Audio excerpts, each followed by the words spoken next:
Hey everyone, welcome back to my channel. Today we're going to be working on my 2012 Dodge Charger SE, but it is going to be similar with the other 3.6 Pentastars. And the reason for this video is because of a check engine light I got, and I'll go into more detail after showing you what you'll need. Various length ratchet extensions for 1/4 drive and 3/8 drive.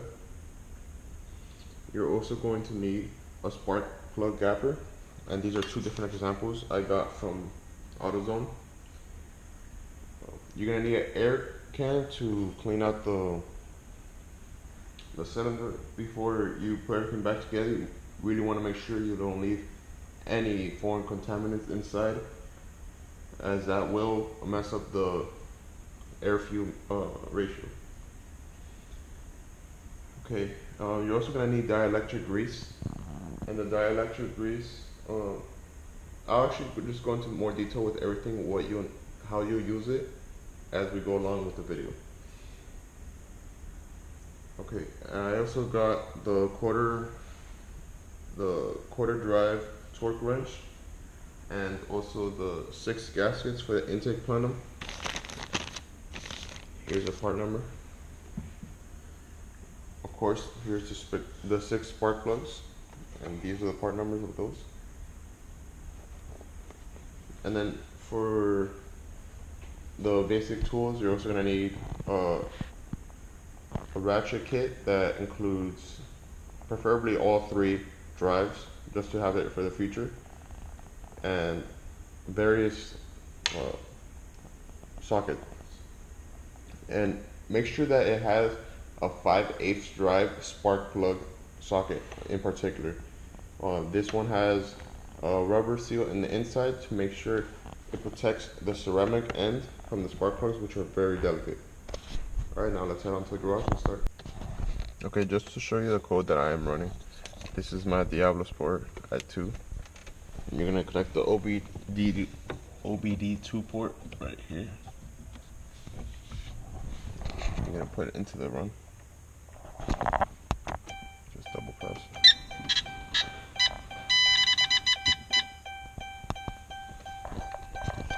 So I do have a check engine light. We're just going to wait. We're just going to wait for this to load up. I do have 76,000 miles. Typically people say they're changing their spark plugs around 100,000 miles, not like 85,000. But I do run my car hard, so I'm guessing that's, hopefully that the only reason is that the spark plugs failed prematurely from, let's just say, spirited driving.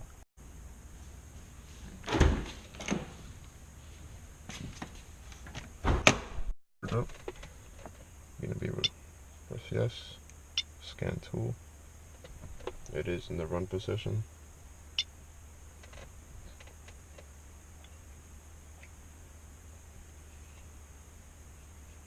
Show trouble codes. PCM P0306. I'm misfiring in 7 to 6. Okay, hopefully the main reason for this is the spark plugs. Regardless, I'm going to change them, just have that done, have that peace of mind. If it is something else and this engine light does persist, we'll have to go that route, but at least we'll all know that how to change the spark plugs, and as well just have the peace of mind and having them changed before they actually do go out and leaving you stranded or just leaving you on limp mode. One last thing, I did take out my owner's manual, and this is the manual I'm using just in case you guys haven't seen it. I have this page specifically marked off just from when I'm working on my cars. It's a quick reference. Everything I usually need is right here. It's on pages 92 and 93, and it's marked fluids and capacities. You see engine coolant, which I might be working on with next. And down here you're going to be seeing the spark plugs for the 3.6. And that's their part number along with the gap that they say to use. And then here's just the rest. And now we know the gap, so we're just going to make sure that the gap is close to that. We're going to be looking for 0.043 or 1.1 mml.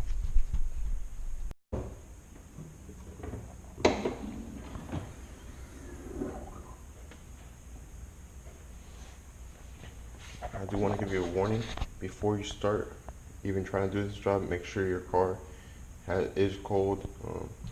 It's cool to the touch. Everything. This car hasn't been running 3 days since the engine cold, just gathering parts and whatnot, and don't want to mess anything up with having a misfire. So what you're going to want to basically do is start off very simple. Just lift up with the engine cover, just like that.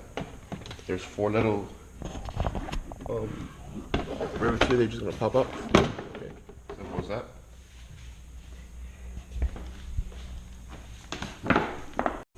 Make sure you have a little magnet tray nearby, since you're going to be removing so many bolts. You don't want to lose them, accidentally drop them.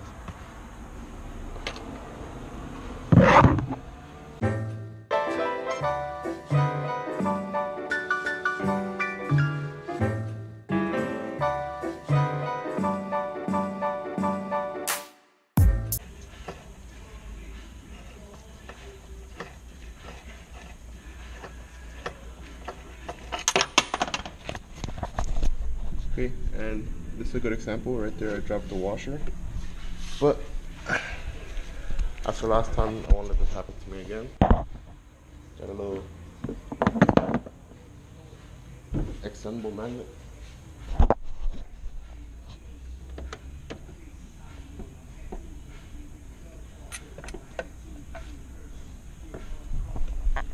Use that. Highly recommend having one of these for this job, or any job working in the engine bay.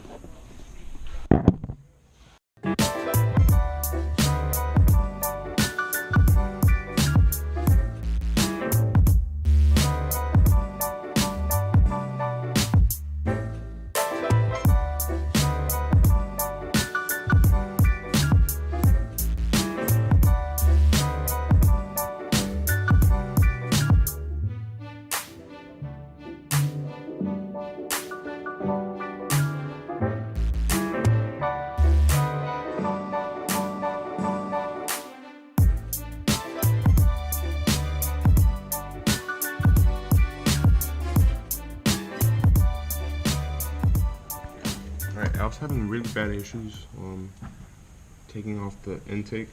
I mean, this car has quite a bit of miles, so like the vacuum lines are extremely tight. But I know it's bad of me to not have shown you actually taking it off myself, but it did take me quite a while. But I finally figured it out. What you're just gonna be using is some needle nose pliers, and you're gonna be having vacuum lines like right here, right there, for example. And all you're gonna basically be doing is just putting a needle nose to the rubber, and you're gonna be twisting it off, and with the other hand just pulling off on the hose. And you're gonna be doing that for the PCV line, and there's gonna be a brake booster line, and also you're gonna have like this Christmas tree style. You're just gonna be pulling off. And then down there you're gonna have 2 more bolts right here, 2 more studs with the nuts like from the other side. And then you're gonna have to remove the all the connections here. I'm gonna be putting a thorough reinstallation video, so if you want you could just do the reverse and just give it a second look. I am sorry for not including it in my original video, but I didn't want to make it a 30-minute hesitation video either. But I will show you everything thoroughly when I'm reinstalling. But basically now I already removed the bracket holding it from this side, and since there is 1 bracket here and 2 on the other side, I'm not gonna remove those. So I'm just gonna lift up the intake and slide it my way.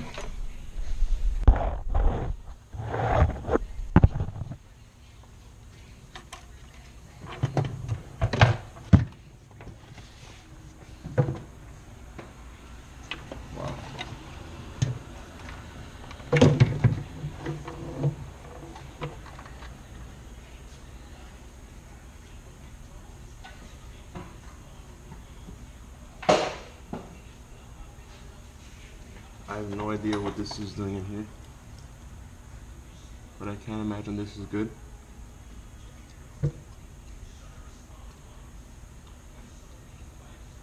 Okay, you're gonna want to remove this to work on the other side for the spark plugs. These are the gaskets I was talking about that I'm gonna be replacing, just because might as well get that done now, since this isn't something you want to be doing very often. Okay, very quickly, you want to cover them with any rag. Make sure you don't get anything inside the engine which can harm it. Just gonna move everything out of the way. Okay, and for here it's gonna be 10mm bolts to get off the ignition coil. That's to remove the bolt. Just giving you a quick rundown before, and then you're just gonna want to push down and slide. Okay, now I'm just gonna open up the spark plug. Just be careful, don't want to drop it. I'm gonna be using this gap tool. You're gonna want to slide it in there and move it until you see it starts to get snug. As you can see, that is about 0.43 exactly. So this one's correct, and you just want to do that for each individual one. And now I'm gonna remove the factory spark plug and just compare them side by side. Okay, just gonna remove. Oh.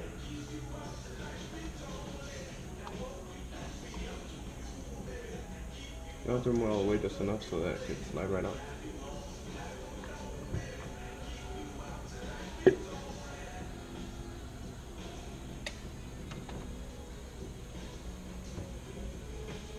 Just want to inspect it, make sure everything looks good, no cracks.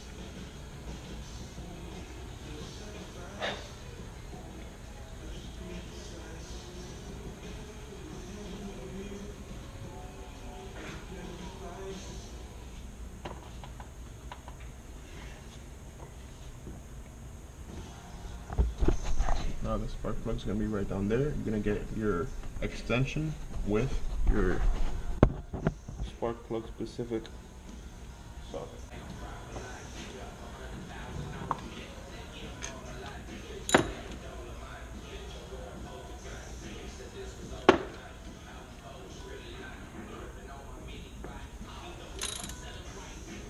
Just enough to break it, and then you can do the rest by hand.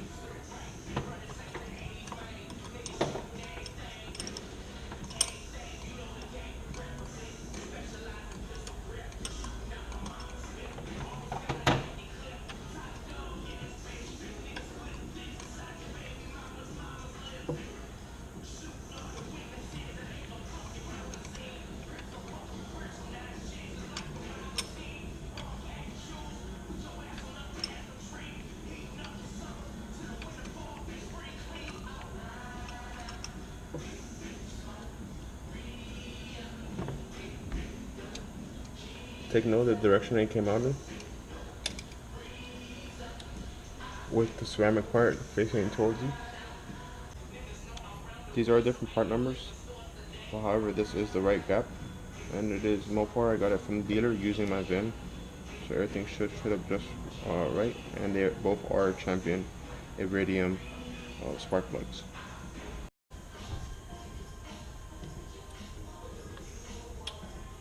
Now you just want to guide it back in with the new plug. Untighten it first, make sure it doesn't cross the rim until you have to tighten it. And the torque specifications for the spark plug is going to be 13 pound-feet, or foot-pounds, however you like to say it.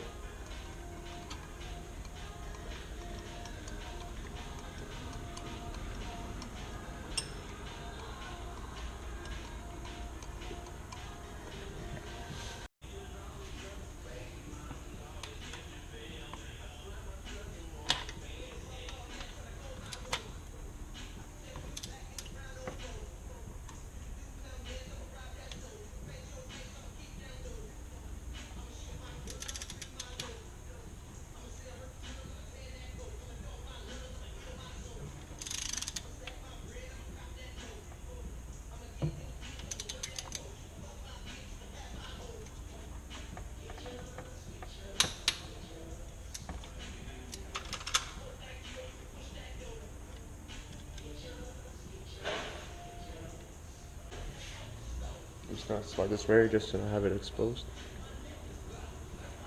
But I am gonna be putting dielectric grease in the ends of that.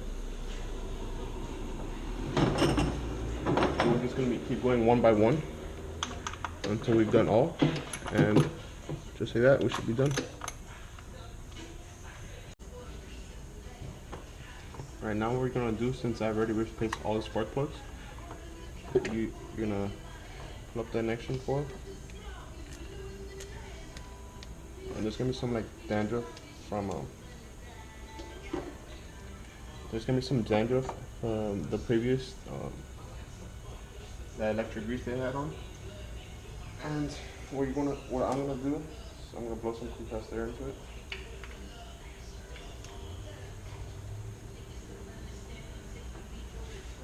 I'm gonna away.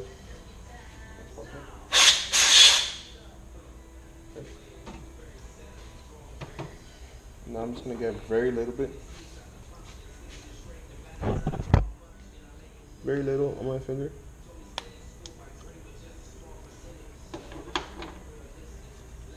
I'm just gonna put it right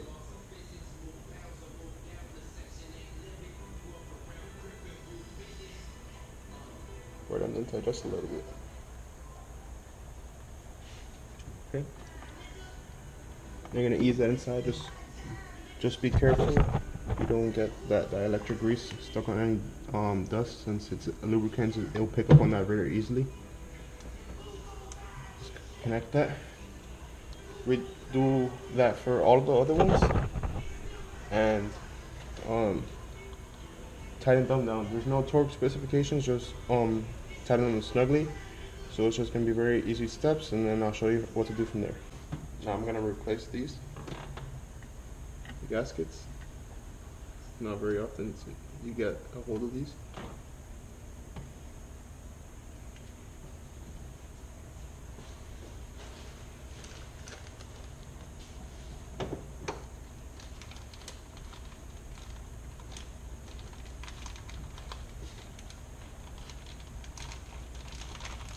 Again, I got these at the dealership, the same as the spark plugs.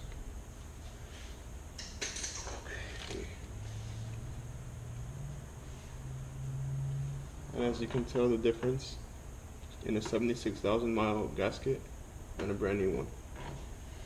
This one's very simple. You just simply place it on top and seat it in place with your hands. And when you tighten down the intake, it'll finish it off. It will complete the seal. On the other side, we're going to want to work our way from the passenger side towards the driver's side until we make sure it seats down inside the brackets. The two, let me change the camera.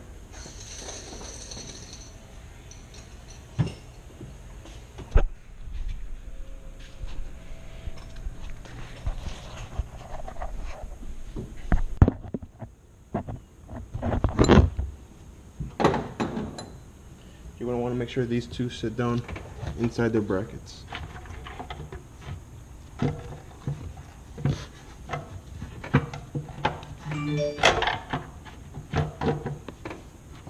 Now that they're both set, you're going to want to make sure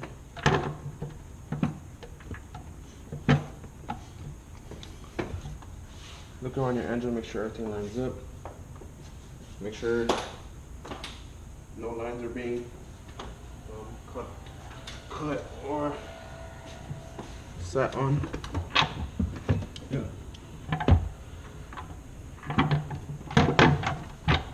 There we go.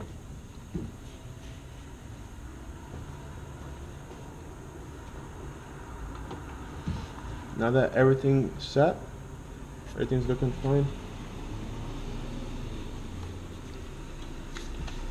I'm gonna blow some compressed air, clean that up. I'm gonna start these off by hand.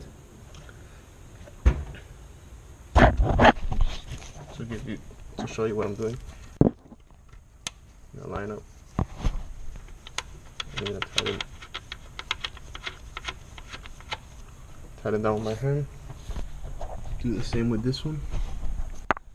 It's gonna be a little tricky using a ratchet end, or you can use a open-ended wrench. These are 10mm nuts. I'm gonna start. I might actually save the tightening backwards because there's a specific way you should tighten it. Torque them down so that the gaskets seal properly. So first, I'm just gonna start with reattaching all the lines. Gonna work myself from the bottom towards the top.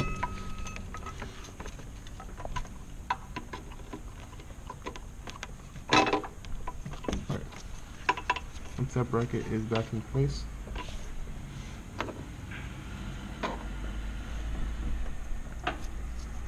I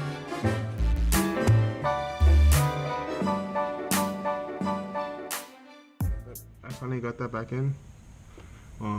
That was the hardest part. Now working your way up is going to be quite a bit easier. You're going to want to take this, and it's going to have to go around the bolt to make sure it doesn't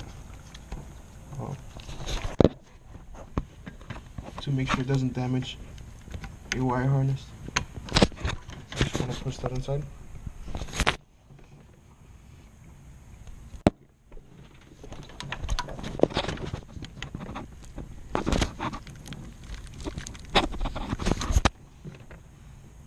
So give me a second, I need both hands to doing this.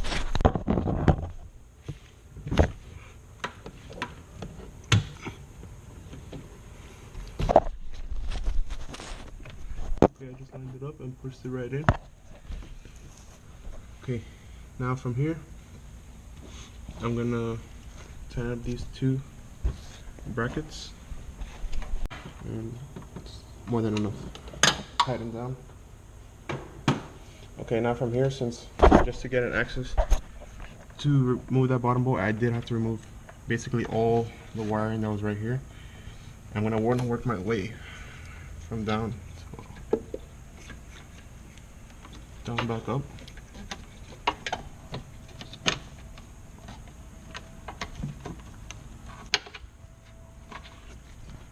It would help a lot if you take pictures of a before and after for a quick reference if you can't catch along on my video. But yeah, I'm gonna try to find a place to settle down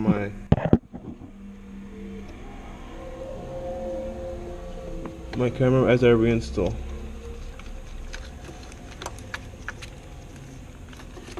Okay, it's the Christmas tree bolt.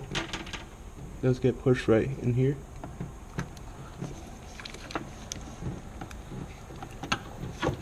Okay, that's one.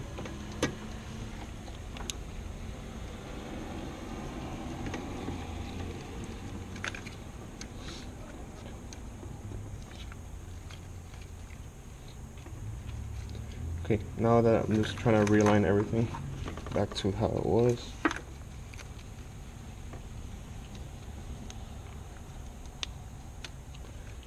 Just reconnect that there, making sure I have everything that I need. Okay, so now,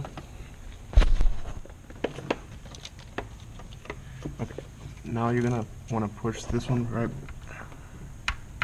This is the PCB line. You're gonna want to line it up, push it right back in.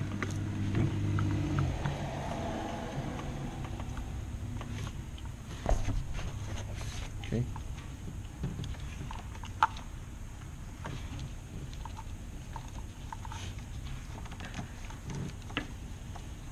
And you want to secure the brake line.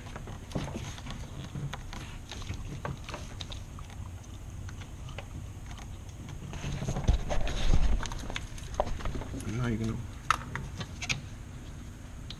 install this right back on here.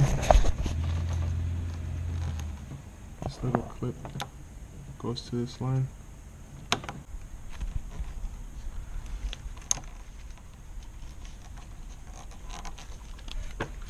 Okay. Now that we're back up here.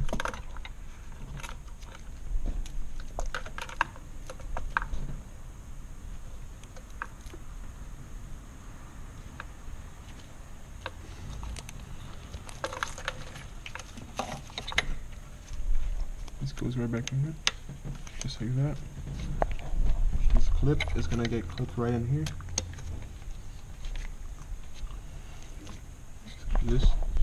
This clip gets clipped right back in here. There's that. Oh, my bad. First you want to remove it, line it up, just push it in, and push the second lock in there. Now you clip it in. Okay, and just like that, you've reinstalled all the parts that had to be removed. Again, I'm sorry for not showing you this before, but basically you just give this a quick reference as how I did it. If you want to give a quick rundown, you're just going to want to push this clip out. You're going to squeeze this out, push, remove this clamp, remove this one, just pull this one out by pushing this, pop this one out, pop out this hose. Here I got needle nose plier, work my way out to pull it out. Here, needle nose, same thing, towards the end, pull it out, and then from there just the bolts. Okay, since I just had a big rookie mistake by not checking the floor, making sure I didn't have any spare parts, I did have to uninstall everything and now to reinstall everything. So please make sure, look at the floor, make sure any parts that you took off that aren't just trash, like the gaskets or the plugs, are put on back on the vehicle so that you don't have to double your work, basically. Alright, and I'll continue as we left off. I'm not gonna redo everything I just did, but since for all the vacuum lines, they still had the car hadn't ran, it was very easy to take off.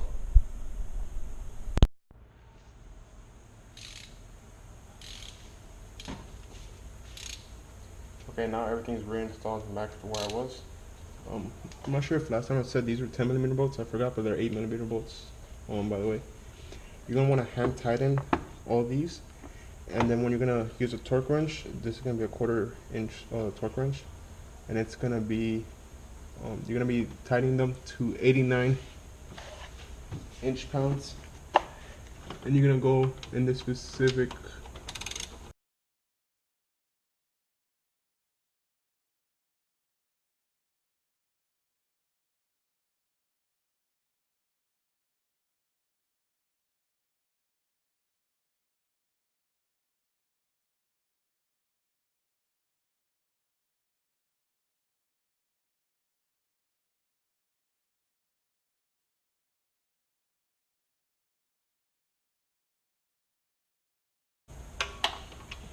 and just like that, you'll be torqued to spec on the intake pan. Now it's gonna be very simple. You're gonna reinstall. Of course, if you do have a factory intake, it'll be a little different. But if you do have an aftermarket intake, it should be relatively similar.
start my car, listen for any noises, as well as check for engine light. Just put it on run. Hey guys, so I just wanted to clear up. When I went to turn on the car again, the throttle body was making like a clicking noise. I checked everything, I disconnected it, I replugged it, everything was wired correctly. It continued to do that. I read that on the forums that it's a common issue from having everything dismantled apparently. So all I had to do was just disconnect the battery.